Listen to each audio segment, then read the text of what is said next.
Bonjour, nous allons étudier dans ce cours les CSS, sigle qui signifie Cascading Style Sheet, un mécanisme qui permet de séparer le fond, c'est-à-dire le contenu d'un document HTML, de sa forme, c'est-à-dire la façon dont il va être présenté au lecteur.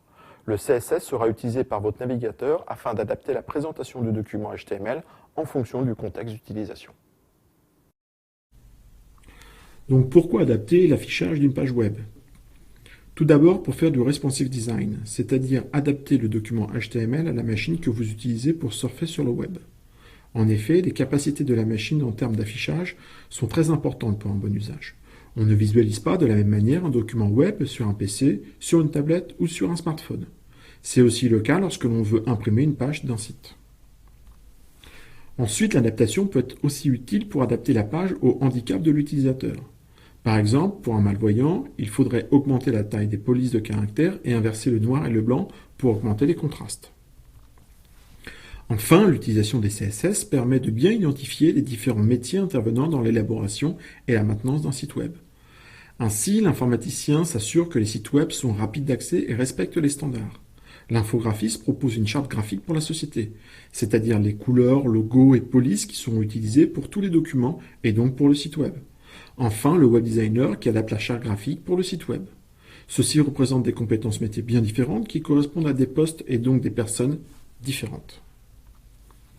Les CSS permettent donc de modifier le rendu d'un document web. Grâce à ce langage, on peut choisir les polices de caractères, leur taille, leur couleur, etc. On peut définir la mise en forme des paragraphes, comme par exemple l'alignement, aligné à gauche, aligné à droite, centré ou justifié, ou les espaces avant et après les paragraphes, ou entre les lignes du paragraphe. On peut définir l'apparence des cadres et des tableaux, en fixant par exemple l'épaisseur de leur bordure ainsi que leur couleur. Le CSS permet aussi de positionner les éléments sur la page web. Ce positionnement peut être absolu, en fonction de coordonnées, mais aussi relatif aux autres éléments. Enfin, le CSS permet d'adapter les médias pour par exemple déterminer leur taille. Comment déclare-t-on et utilise-t-on un CSS? Tout d'abord, les commandes CSS vont être mises dans un fichier séparé du document HTML. Ce fichier, tout comme le document HTML, sera mis sur le serveur web. Cela devient donc une ressource du web. Une page HTML qui utilise un CSS doit donc le référencer. Pour cela, on utilise la balise link du HTML qui permet de lier une ressource, donc pas seulement un CSS, à un document web. Cette balise possède 4 attributs. L'attribut href permet de spécifier l'URL de la ressource à lier.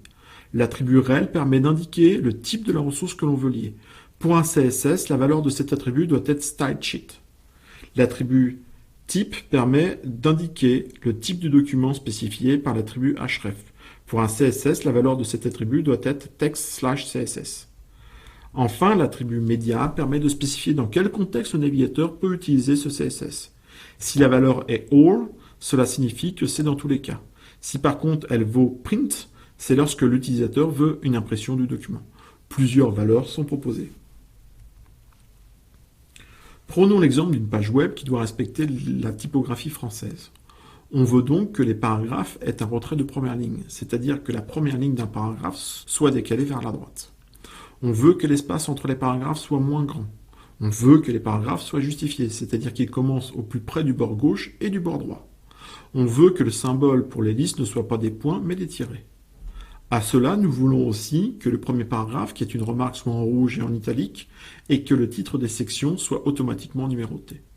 Enfin, nous voulons spécifier toutes ces règles de mise en forme sans les mettre directement dans le code HTML, mais bien dans le CSS.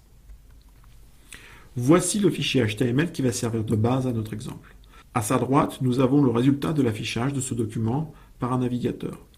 Nous voulons donc spécifier un retrait de première ligne, par exemple 0,5 cm, modifier l'espace entre les paragraphes, justifier les paragraphes, mettre des tirets pour les listes, mettre le premier paragraphe qui est une remarque en évidence, enfin numéroter les chapitres. On va donc commencer par mettre en forme les paragraphes. Pour rappel, en HTML, on déclare un paragraphe à l'aide de la balise P. Nous allons spécifier ceci dans le code CSS en faisant suivre le nom de la balise par des valeurs de certains attributs, le tout entre accolades. Le premier attribut est textLine. La valeur justify pour cet attribut permet de justifier les paragraphes. Le deuxième attribut est textIndent. qui permet de spécifier le retrait de première ligne. La valeur 0,5 cm permet de décaler la première ligne. Enfin, l'attribut margin_top permet de définir l'espace au-dessus du paragraphe. La valeur -1 permet de spécifier que les paragraphes doivent être décalés vers le haut. L'unité EM permet de spécifier que ce décalage est fonction de la taille de la police courante. Vous remarquerez que le couple attribut-valeur est séparé par un 2 points et terminé par un point-virgule. En HTML, ce sont les balises UL et LI qui sont utilisées pour faire des listes. La balise LI est utilisée pour chaque ligne de la liste.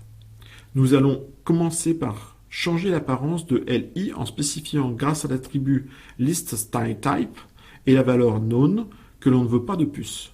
Ensuite, on spécifie grâce à l'attribut TextIndent et la valeur 0,5 cm qu'il y aura un retrait de première ligne pour les listes. On change le caractère précédent une liste grâce à un pseudo-élément before. Dans ce cas, on spécifie le tiret grâce à l'attribut content. Vous remarquerez que le pseudo-élément before et l'élément LI sont séparés par un 2 points. Enfin, on réduit l'espace entre le paragraphe précédent et la première ligne de la liste grâce à un pseudo-élément firstChild de l'élément LI. On utilise alors le même attribut que l'on a vu précédemment, c'est-à-dire l'attribut margin_top. Attachons-nous maintenant à mettre le premier paragraphe en rouge et en italique. Ce premier paragraphe est un paragraphe. Il est donc pour l'instant justifié avec un retrait de première ligne de 0,5 cm et un espace avant réduit. Ce qui pose problème car il n'y a pas de paragraphe au-dessus. Il faudra donc indiquer dans le CSS le fait que c'est uniquement ce paragraphe que l'on veut modifier. C'est ce que l'on peut faire avec les identifiants. Ajoutons donc un identifiant dans le code HTML à l'aide de l'attribut ID. Appelons cet identifiant remarque. On peut alors référencer cet identifiant dans le CSS. On remplace donc dans le CSS la balise par la valeur de l'identifiant précédé d'un dièse. On peut alors spécifier la mise en forme voulue à l'aide des attributs color avec la valeur red et l'attribut fontStyle avec la valeur italique. Vous remarquerez que la valeur associée à l'attribut margin_top est de 1 EM qui vient remplacer la valeur -1 EM qui est fixée pour la balise P. On remarque donc que les valeurs des attributs définis à l'aide d'un identifiant sont prioritaires sur celles définies pour les balises. Enfin, il est possible de spécifier qu'une mise en forme s'applique à un ensemble de balises qui partagent les mêmes caractéristiques. On nomme cela des classes. C'est ce que nous allons utiliser pour numéroter les sections. Nous allons aussi utiliser les compteurs qui peuvent être associés à une balise, compteurs que nous allons pouvoir mettre à 0, on dit initialiser à 0, et augmenter de 1, on dit incrémenter. Dans le CSS, on ajoute donc à la balise body un nouvel attribut counterReset, dont les valeurs sont les balises sur lesquelles on définit un compteur, ici H1, H2 et H3. Ces compteurs sont initialisés à 0.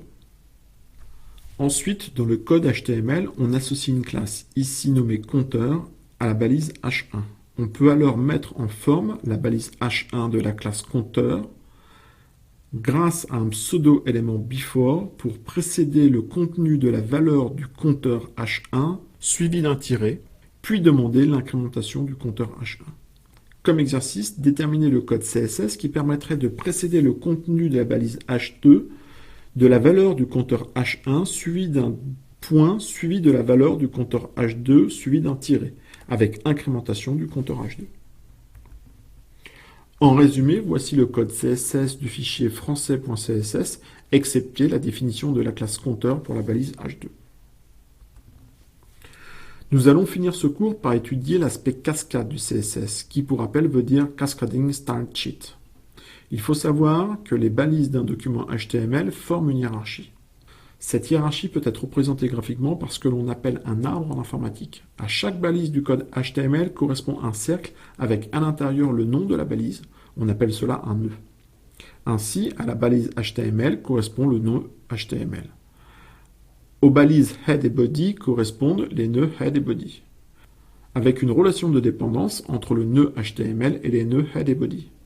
De la même manière, la balise head inclut les balises meta, link et title. Il y a donc 3 nœuds meta, link et title qui dépendent du nœud head. Il en est de même pour les autres balises du document. Un document HTML peut donc être représenté graphiquement par un ensemble de nœuds organisés hiérarchiquement. On appelle cela un arbre. Étudions donc maintenant l'influence de la mise en page au regard de cet arbre. Partons donc du code HTML, de l'arbre et de ce qu'affiche le navigateur et complétons un à un la ressource cascade.css utilisée par ce document HTML. Commençons donc par mettre une couleur bleue au texte de la balise body. Cela signifie que l'on choisit un nœud de l'arbre et que tous les nœuds texte associés à la hiérarchie de ce nœud vont être de couleur bleue. C'est ce que l'on remarque sur le rendu du navigateur. Recommençons l'opération en donnant une couleur verte à l'élément UL. Cela référence donc un nœud dans l'arbre. Et donc tous les nœuds hiérarchiquement dépendants de ce nœud vont être verts. C'est ce que l'on remarque sur le rendu du navigateur. Faisons de même, mais cette fois en désignant un identifiant, en l'occurrence l'identifiant remarque, afin de le mettre en rouge.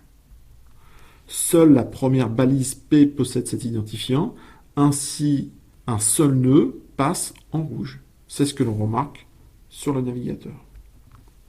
Enfin, une mise en forme spécifiée par l'utilisation d'une classe permet de sélectionner plusieurs nœuds. Imaginons que l'on veut mettre magenta le contenu des balises de la classe para. Seuls ces nœuds changent de couleur, c'est ce que nous remarquons sur le navigateur. Il est à noter qu'il y a un ordre de priorité de mise en forme des nœuds. Les classes sont prioritaires sur les identifiants qui sont prioritaires sur les nœuds. En conclusion, nous avons vu dans ce cours comment les CSS permettent de mettre en forme un document sans modifier le code HTML. Les éléments du document HTML mis en forme peuvent être identifiés soit par leur balise, dans ce cas, cette mise en forme s'applique à toutes les balises hiérarchiquement dépendantes, soit par leur identifiant, soit par leur classe. Les CSS proposent beaucoup d'attributs permettant cette mise en forme, attributs qui ne sont pas présentés ici. Pour plus d'informations, vous pouvez visiter les pages CSS du site web du W3C. Attention, ce site est en anglais. Il existe une traduction française sur le site yoyodesign.org.